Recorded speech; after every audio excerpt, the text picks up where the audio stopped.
Hey folks, in this episode of the podcast, it's all about landscape photography with Italian photographer Enrico Fossati.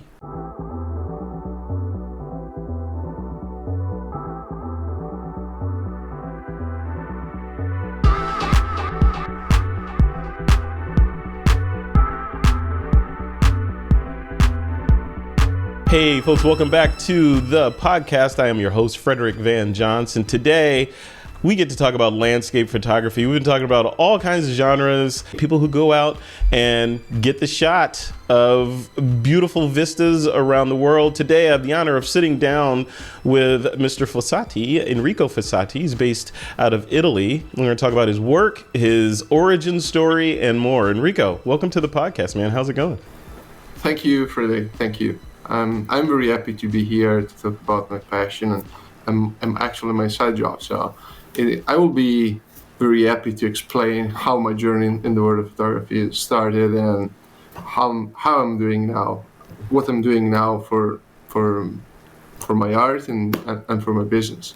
Yeah, no, this is great. No, it's good to have you in the hot seat to talk about this stuff. So landscape photography. Let's just dive in, and just talk about the process, a little bit of the beginning. So there's a lot of genres you could have chosen to kind of specialize in, everything from portrait to fashion to macro to weddings to whatever, right? Why did you settle on landscape photography? What is it about this genre that draws you?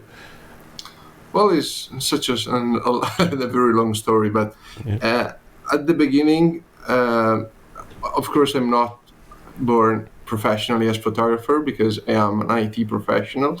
So I'm working with computer mainly. And photography is a passion that is born many years ago when I was like 18, 20. And I bought my first digital camera. It was a glorious Nikon Coolpix. And I was using it almost like a phone. So nothing very committing in terms of efforts and technical stuff. I was just enjoying the landscape and shooting very easy shot, like memories.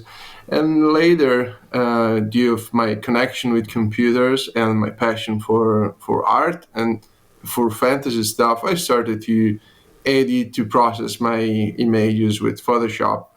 And one day, one of my partners at work told me, why you didn't purchase a DSLR camera? So, and then my journey in the world of photography started because I bought my first DSLR, and then I started to study photography more in deep, and I started to shoot manual and to approach the landscape in a different way, starting to study the lighting and the right time to go, the right time when to go to shoot, and position of the sun, the filters, all the stuff that is related to landscape photography.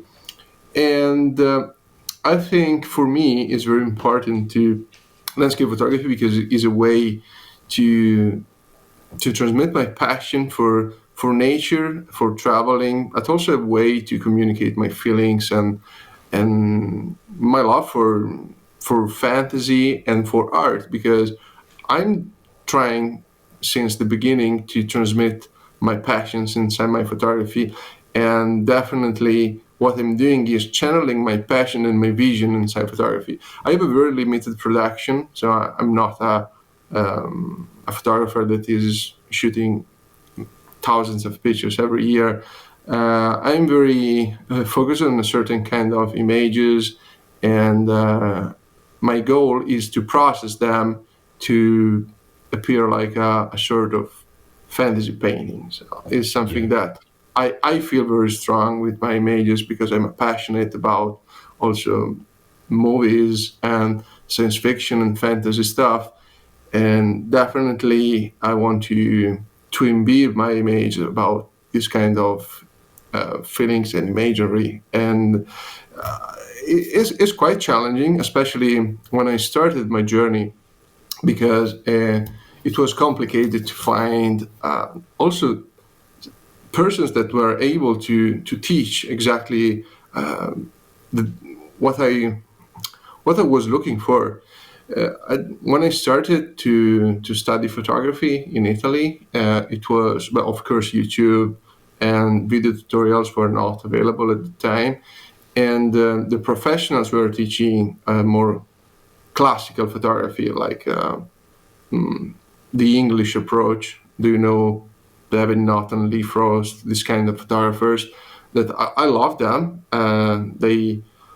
Especially their English landscape for me are magical. At the beginning, I was fascinated by the genre, but then I was looking for something a little more artistic. And one day, I found the first image by Mark Adams that definitely it was a great source of inspiration for me, because his way of process the image, it was very very pop. At the same time, it was a little bit oniric, a little bit dreamy, and so I started to study a little more in deep the post processing. And thanks to luminosity mask and some videos that I bought on the web about Photoshop, I started my journey in with my editing skills. And later, in 2012, I think, I met a group of American photographers on web. At the time, the center of the universe of photography, it was 500px, the social media. Yeah. And there I met Erin Babnik, Alex Noriega, Brian Dyer, all these guys that were feminist professionals. At the time, they were at the beginning of their careers. And we founded a group, a secret group on Facebook. That it was a criticism group, where we posted our images to receive kind of indelicate critics by other photographers. So real feedback, right? Yeah, real feedback. Not like the social media today that you read only good, amazing, or beautiful. Yep. That group, it was really for instructional purpose, and the comments were pretty harsh, but it was very helpful for me because I learned a lot of tips and tricks. And then I had the chance to take some Skype sessions with these persons, and definitely they were open. They opened my mind about certain aspect of editing. And then from that point, of course, I started to develop my own vision. I think that is the key of landscape photography, is the soul of landscape photography. I think we have lost a bit of this kind of vision today, because we see a lot of copycat works on the social media, because of the kind of processing itself is changed. At the time, it was everything was made manually, a lot of hand blending and dodging and burn. It was really fine art.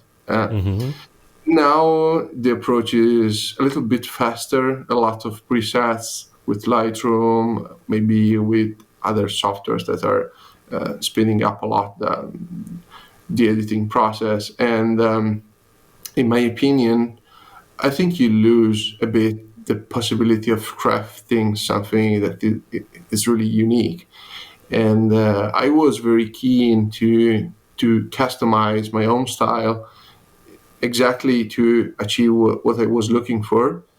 And as fantasy passionate, and I was linked also to a bit to the world of heavy metal, because when I was like 20, I was passionate about this kind of music, and all the covers of the albums were inspired to fantasy, or maybe to romanticism, with all these kind of dark themes. And it was very mysterious and very moody. So and edgy, right? Yeah, if I recall correctly, heavy, like and I don't know if it's still like that today, but the heavy metal, that the art form that was on the albums and CDs or whatever, was, like you said, very fantasy, very edgy, right? There's a very edgy, like there's sometimes you'd see a little nudity in there, like the movie Heavy Metal. You remember the movie Heavy Yeah, Metal? That animation? That's what I think when I think of heavy metal, that kind of crazy over the yeah. top style. Well, is a branch of music. There are a lot of subgenres, and some of them were very specific in terms of themes and concepts of the music. Of course, a lot of bands were Satanist, these kind of Yeah. things, but Right. Yeah. it's just part of the game. Yeah. It was like a show. It was a business, and it was entertaining. And in the end, I started to think at music and my fantasy passions, and I wanted to introduce this kind of themes in my photography. I And love that. Yeah. yeah, sure. It was, and it is my main concern now to go out in the field and search for something that is really unique. Oh And no, that's the thing, though, right, Enrico? That is the thing. I think that a lot of myself included, that are non-landscape photographers. Like, I've taken photos of landscape, but I would never say that I'm a you, right? I'm not a landscape photographer. But one thing that I admire about landscape photographers that I seem to not have in me as a photographer is when I look at a location, like say it's Yosemite, or I'm in the Bay Area in California, so like the Golden Gate Bridge, or something, I don't know, something picturesque, a vineyard or something. When I look at those, I look at them and I immediately, especially the Golden Gate Bridge, which is like a tourist location, I look at it and I think, what can I do here that has never been done before? Or am I just redoing photos? Am I standing in the same spot that somebody before me stood with the same focal length lens, taking the same shot? The only difference is time of day, right? And then I look at your work and people like you that are doing your caliber of work. It's not like that at all, right? Every shot is, like you say, it's completely different and it's infused with the motion. How do you get past that? How do you get past that if you're going to a location, the whole block of, I'm not going to take a picture here because it's been done before? How do you get through that hump? Yeah, well, I think that the key to be successful in that research is to do your own picture, that the body of your portfolio should be taken in your area, or at least in a place where you can go time to time. Because shooting a very unique shot, maybe if you're traveling to a location for a couple of days, okay, actually you can do that, but you need maybe some special conditions, or maybe you can be lucky and you can find maybe a foreground that is just temporary. For example, a shot that I took in a very popular Icelandic location, that is the Vestrahorn. And when I arrived in the location, I was able to capture like a kind of teeny line of frost that was like a path crossing the entire landscape. Definitely, that was a kind of distinctive trait of that picture. And then I processed the image to exactly with my style. So I processed it a little bit darker. I was trying to emphasize this leading line with this kind of path made with frost, and that it was really just a glimpse of luck. Other times it was in a very popular location that I wasn't able to do something very personal. For example, I think it's the worst trip of my life, and when I went to Lofoten Island, and I am a kind of person that is looking always for drama in the landscape, so maybe a little of moody skies and clouds and rain or mist. And that week I was teaching, so I wasn't there for shooting my own pictures. So I wasn't very worried about the conditions. I was happy for the guys because they got very good northern lights, but it was killing me because the sky, it was always bluebird, and I ate it. Because I'm not able to take the pictures that I love. And in that occasion, it was very challenging for me, and I wasn't able to to capture the landscapes that I truly love. And definitely the area that I feel my area for landscapes is French Alps, because I'm based in Italy, but I am very close to the French border, because I'm in 2-hour drives. I can be in the Alps, and Wow. yeah, that is definitely very comfortable to me, especially for French Alps and Swiss Alps, that both are beautiful, but they have a very strong link with French Alps, because is the place where I started to shoot my own pictures, and where I developed my the draft of my style, and everything. It was just happened for thanks to the conditions of the location. Yeah. When I was used to shoot in that area, it was different compared to the Eastern Alps. Most of the photographers that are visiting my country are shooting the Dolomites, because they're beautiful, very easy to reach. There are a lot of hotels and spa and things that you can really find very comfortable places where to sleep and enjoy the life is beside photography. I mean, French Alps are a little bit more harsh, maybe a little less touristic, but I love them because are very wild, more than Dolomites for sure. Yeah. And at the time, the trend of photography, it was always to shoot very colorful pink and red skies. And I was heading to the French Alps for shooting, it was always raining. It was very uh, a lot of bad weather. It was like Scotland. I mean, a lot of mist and rain, and I was fascinated by this kind of mood, because I am a huge fan of the designs of. Do you know John Howe, the designer Yeah. of Lord of the Rings? Well, he's a master in reproducing this kind of atmosphere in his designs, and that day, it was the first day where I took a shot that was very successful on the social media, and at the time, it was my first dark image that was very.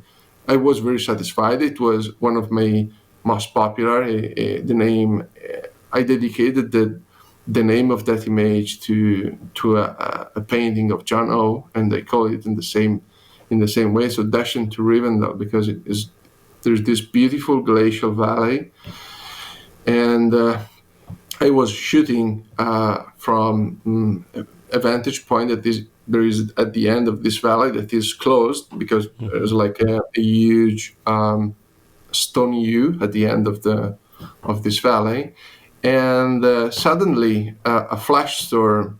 It was coming in front of me, because it was very fast. I wasn't able to leave, because it was coming in my direction, and behind me there was only the mountain.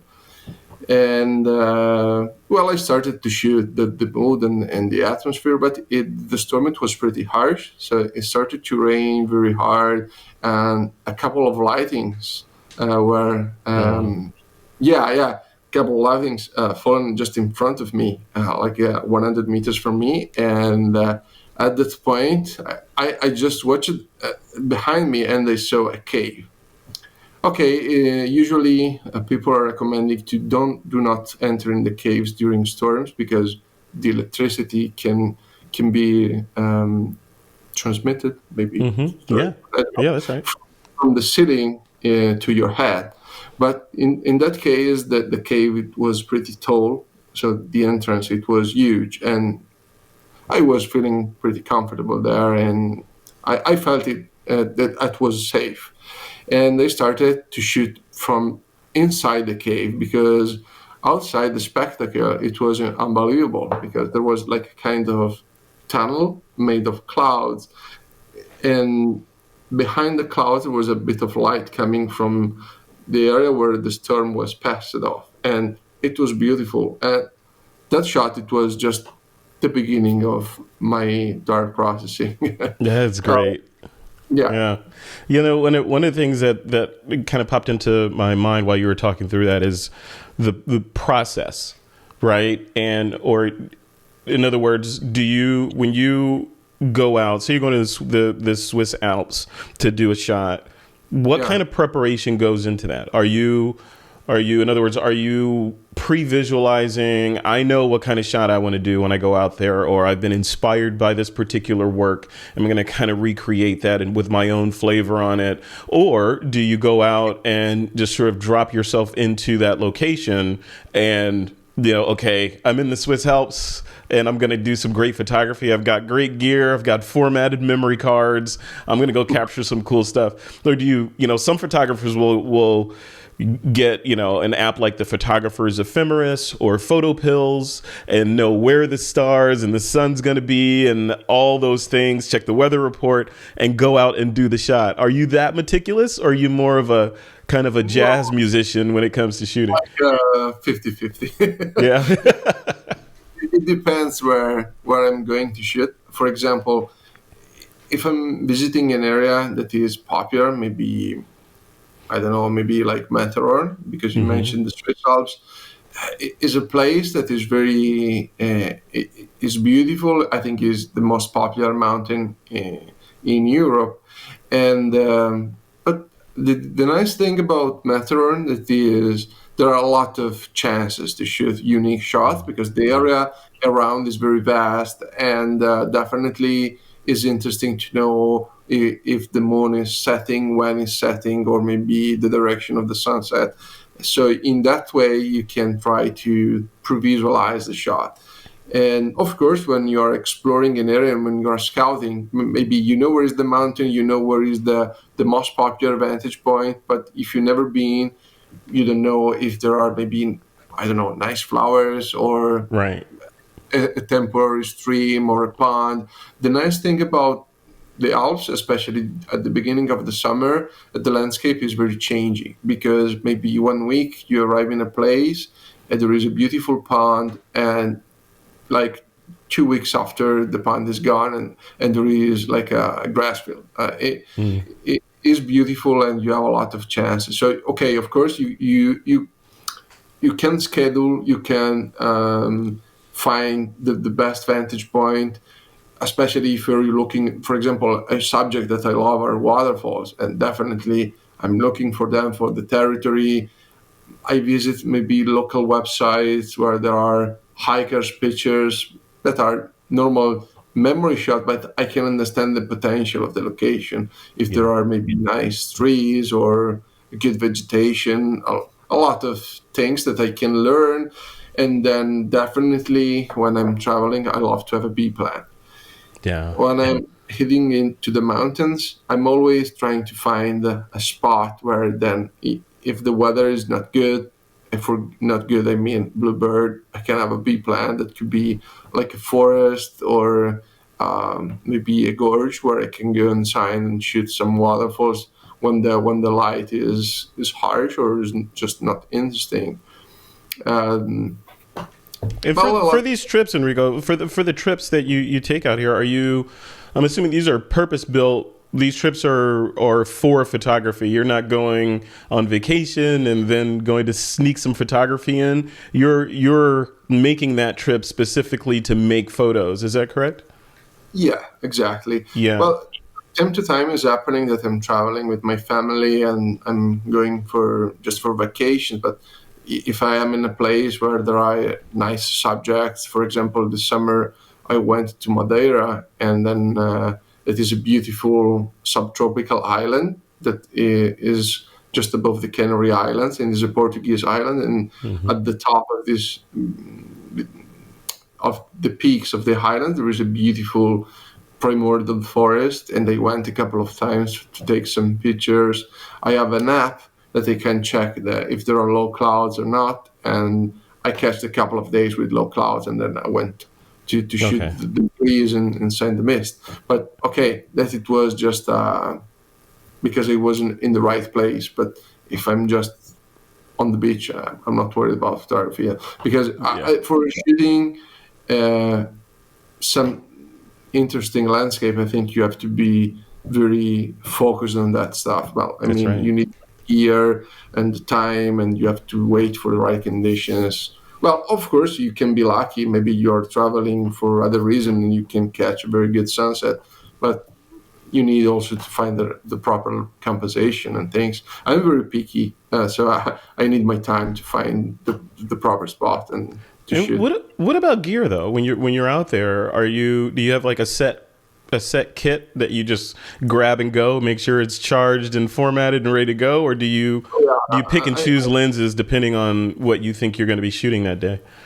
I'm preparing everything with care. I'm very precise, and because I love to have everything in the field. Well, everything that is essential. I don't love to bring so much weight with me because maybe when I'm hiking in the mountains, it is possible that you walk for maybe 2 or 3 or 4 hours, and maybe there is some elevation gain.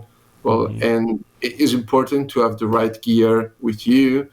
Especially, you need waterproof gear. You need to have an headlamp, some warm clothes, some energy bars, and things.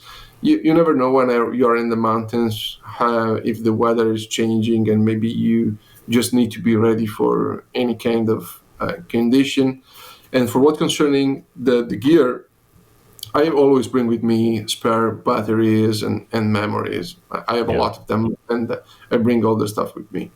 Yeah, love that. I love that. So planning and they say success is a combination of planning and opportunity, and all those Yeah. things come together to make something magical happen. Before we dive into the last piece of this, where I wanted to talk about your post processing style and all that, I wanted to switch gears a little bit and talk about the NFT space. Right, you've been selected as one of the artists that was in that very first light art drop, NFT drop, which did very well, continues to do well, and which I think and it also was a very big honor to be selected to be included in that. I'm curious what your thoughts are as an artist, and I ask most artists that I interview this question, but your position on the crypto and NFT space for creatives as it stands today. What is your opinion on the space? Are you happy with where things are going? Do you wish they would be going in a different direction? Just what's your candid opinion there? Well, yes, I'm very happy to have been selected for the Light Heart, and I esteem a lot Alaya for what he's doing. I think he did an incredible job. He selected a lot of great artists and made something that is very important for the community. So I'm very grateful for that. And for what concerning what I'm thinking about the NFTs, of course, are I think that are very interesting for me. I entered in the space before the Light Art Collective.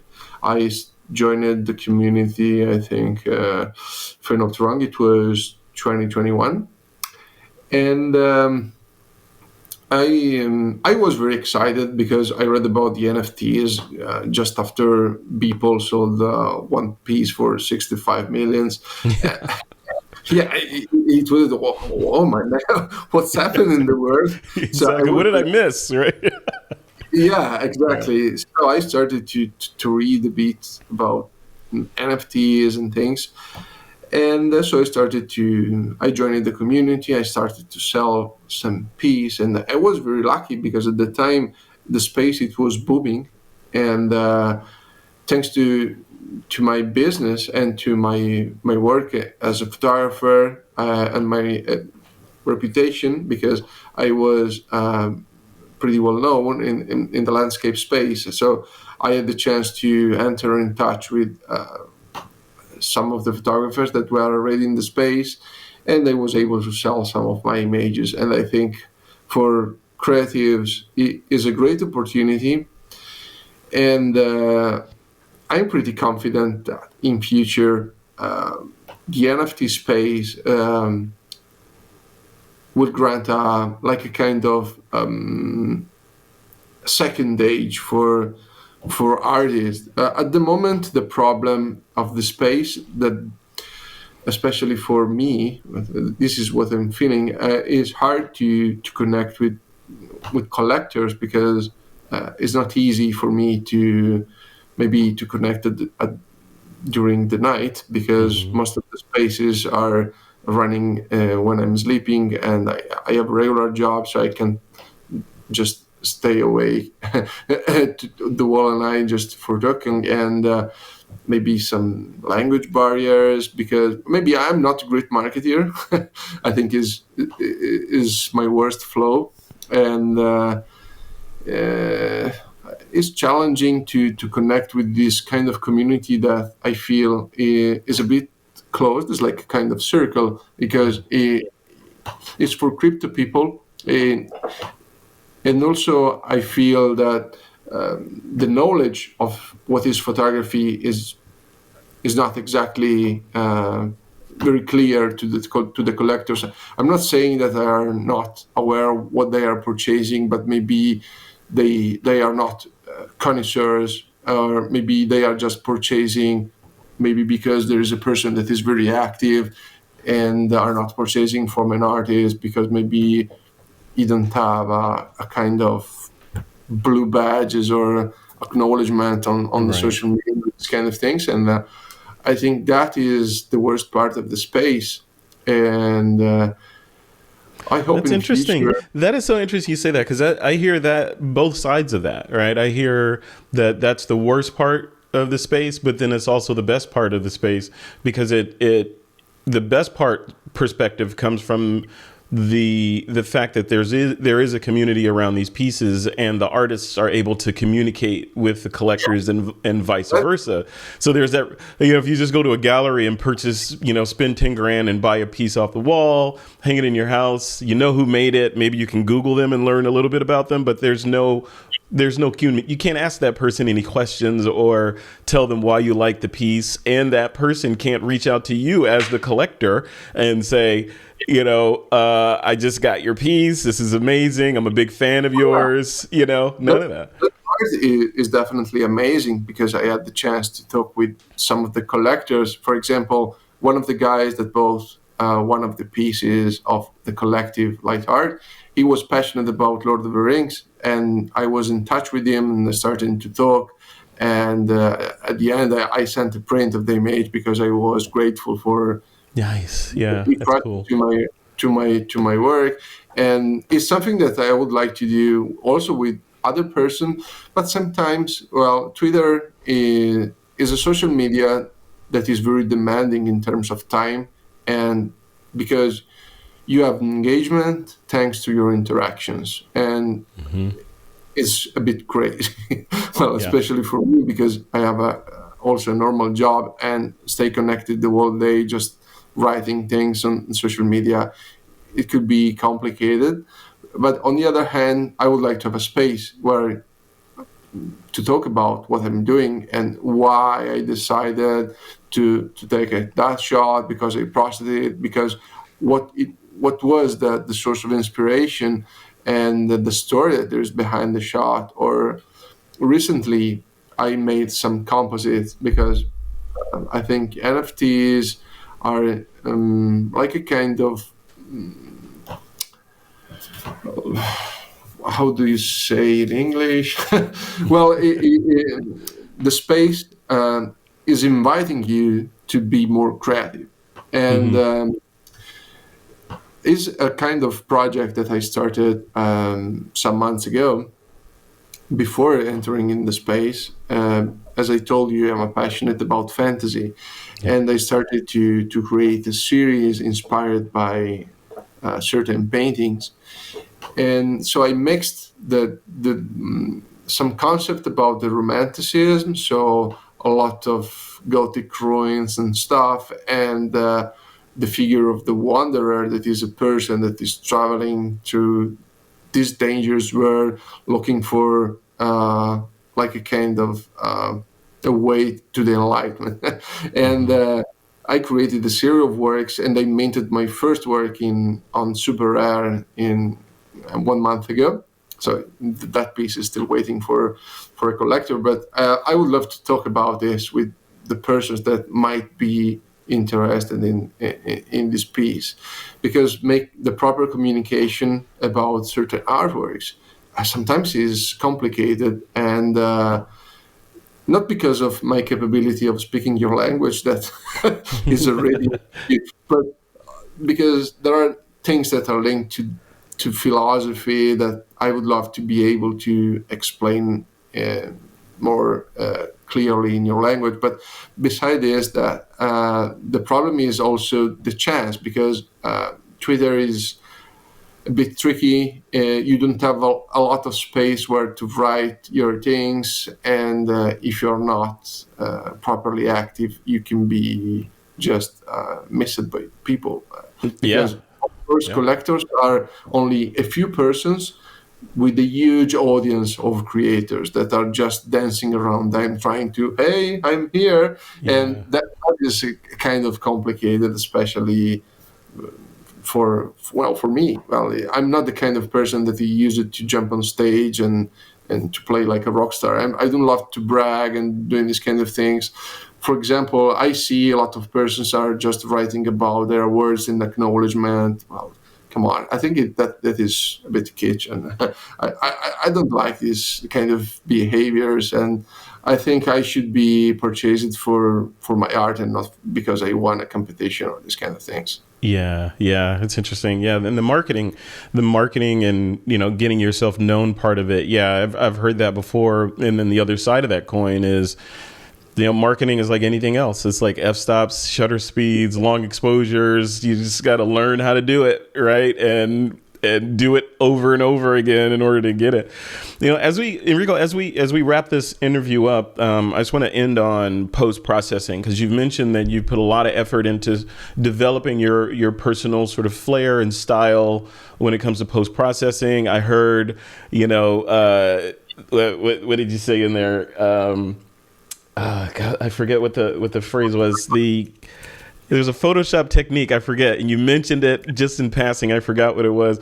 But tell us about how you do that. Like, what is your process for, sort of adding your own special flavor to the images? I'm guessing it's not just a preset. No, absolutely. Everything is made manually, and I need to be inspired, and it's not something that I can do every day. I mean, to create a very special piece or a photography that I feel very unique, and I need the proper mood. And there are months that I'm really uninspired because maybe I'm tired or I'm nervous for other things, or I'm not in the mood for processing. I think you need to make sure your experience out in the field, but also with persons, because there are a lot of things that are influencing your life, maybe your passions, your friends, or your love. I don't know. There are a lot of things that are influencing your images, and definitely there are also maybe bad emotions that can be helpful for creating. Maybe when you are sad, or you are a bit gloomy, or you're a little melancholic is the right word. Maybe you can be inspired to approach certain kind of images, and so you have to be alive. You don't just, it's not something that you can do every day, just clicking and pushing on your keyboard and waiting for the magic. Is something that you have to feel. And for me, is post-processing is very important. I think it is the 60% of my work. Wow. 30% is in the field, 10% is preparation, 60% is post-processing. I think it's very important because thanks to post-processing, I can really give the proper direction to that image, and I can transmit my creativity and my emotions, and for me, it's very important. Is a way to fullify my vision and to communicate what I'm feeling in that moment. Is a way to create, to write something under the picture, something about me. And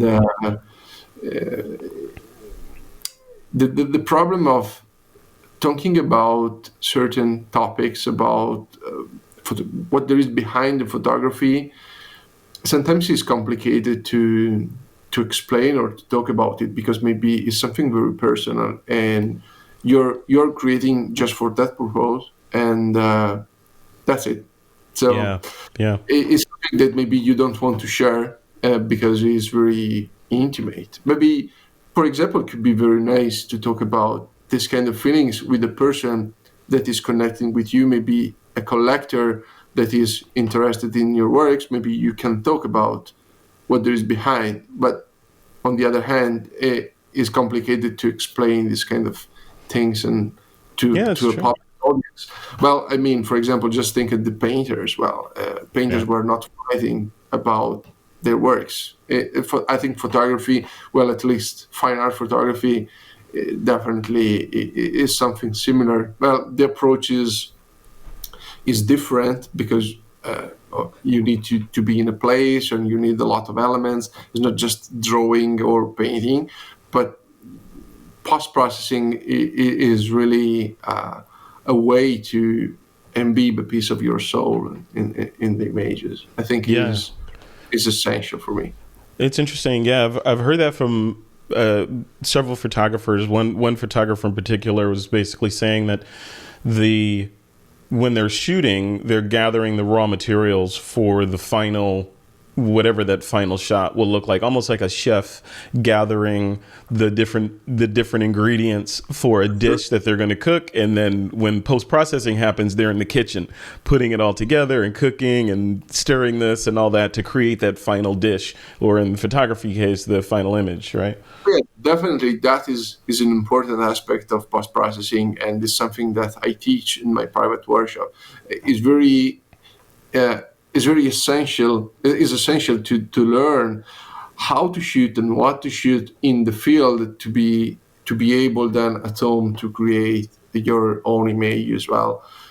Also, when I'm in the field, rarely I use automations. I do not shoot like thousands of images. I'm very keen to shoot only the shots that I need, and it's important to approach the landscape in the proper way to then edit it at home and to make your own works and with the characteristic and the traits that you want to imbibe in that image.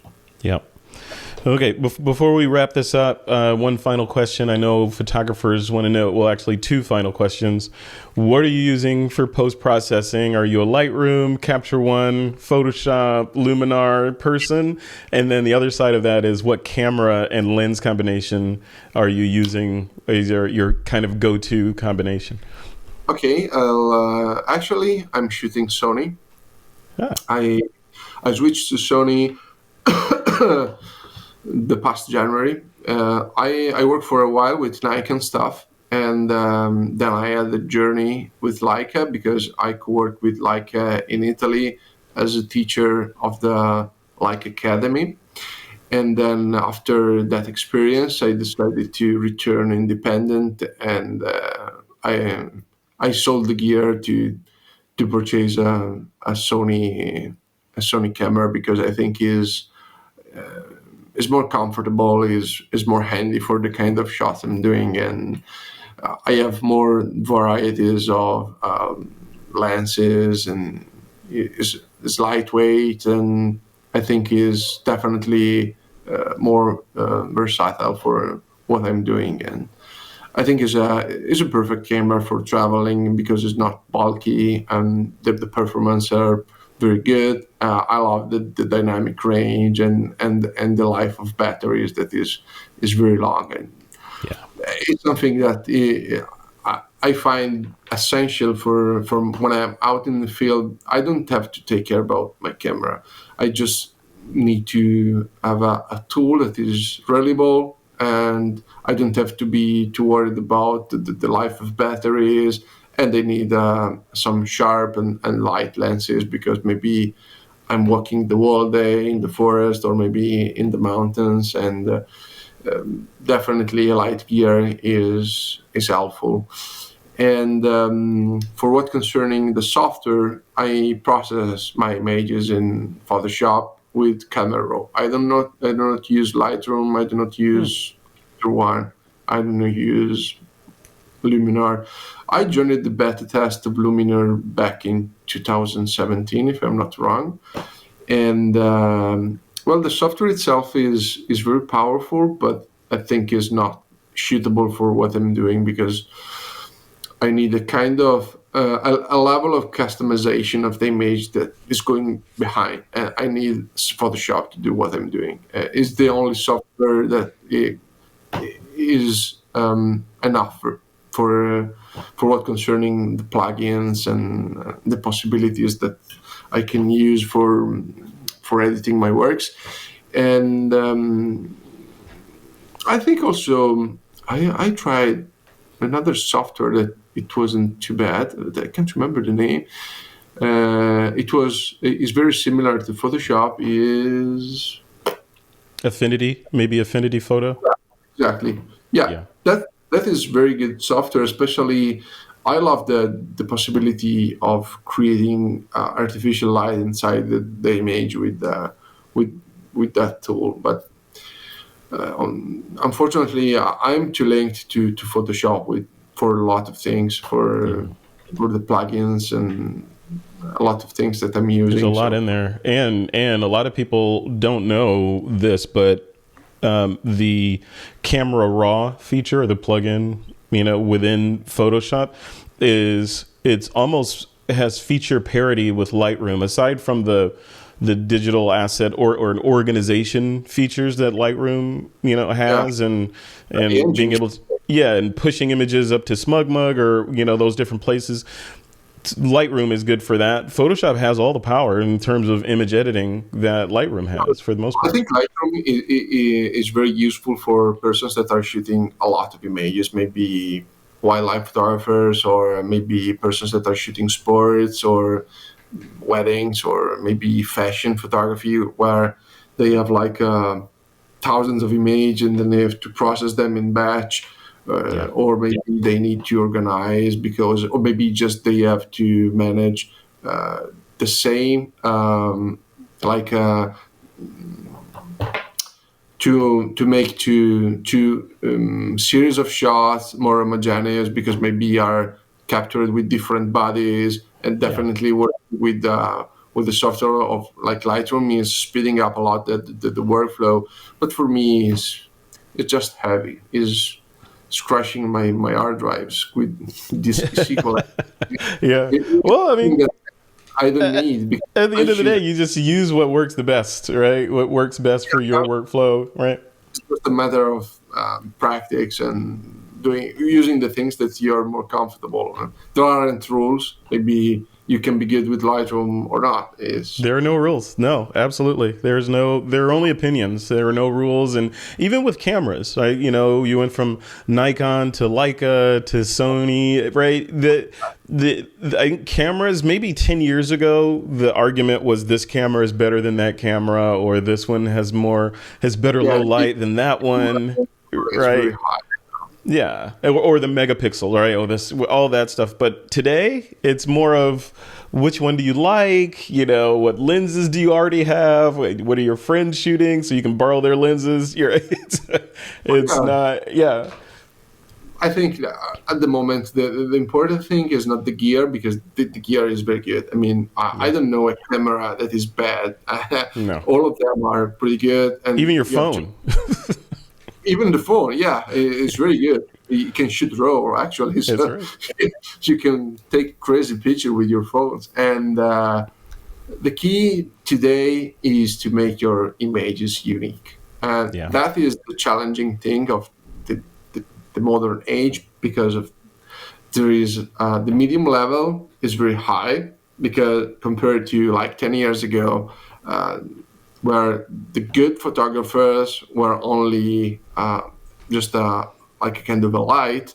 Now the medium level is higher, because of a lot of the instructional videos that you can find on the web are sold by other photographers. The gear is more efficient, so the dynamic range of the cameras is very high. You can shoot almost the sun in front of you. So without many problems. And the key today to be distinctive is to make some research about the locations, about the subject, and about the processing. Yeah. These elements are very important. I'm not saying that there are approaches that are not right, but for me, for the soul of landscape photography is to traveling, maybe in a place, and trying to find your way to take a shot and then process with your skills. So I think people must know, must recognize your images just to watch them. For example, if I watch a picture of Mark Adamus, I know that is or maybe from Max Reeve or another big photographer, because their style is very distinctive, and I can pick one of their images among thousands. Of course, due or thanks to the processing, for the processing classes, there are a lot of photographers that are using the same techniques.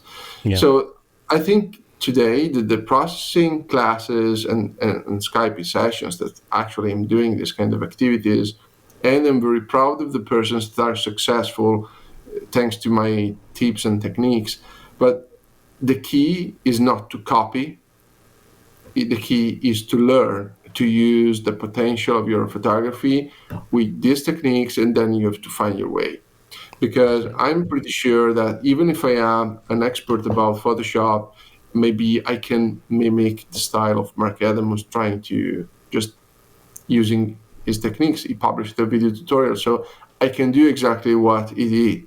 And at the end, I will be always the second, because he is the inventor of his style. And I think the key today is try to find your own way. So if you want to be very distinctive, it's not just a matter of likes and followers. It's just to find something that is personal. Yeah, absolutely.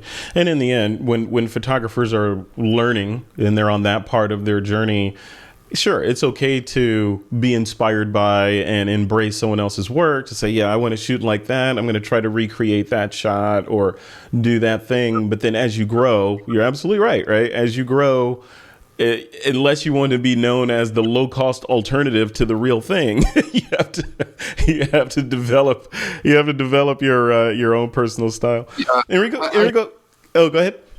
I think it's very interesting, especially at the beginning, trying to make the shot as your favorite photographer is a way to learn. I mean, it's like for music. At the beginning, you start with covers, and then at the end, if you're a good musician, you can write your own pieces. That's right. And then people will copy you at that point, right? So, and the cycle continues. If people want to contact you or see more of your work or just chat with you online, what's a good location for them to start and to get in touch with you? Well, probably my website is the best place, because from there you can find all the links to my social media. I am almost on the most popular: Twitter, Instagram, Vero, Flickr. And I think Vero now is very interesting because the community is growing. Anyway, my website is www.enricofossati.it. Got it. Perfect.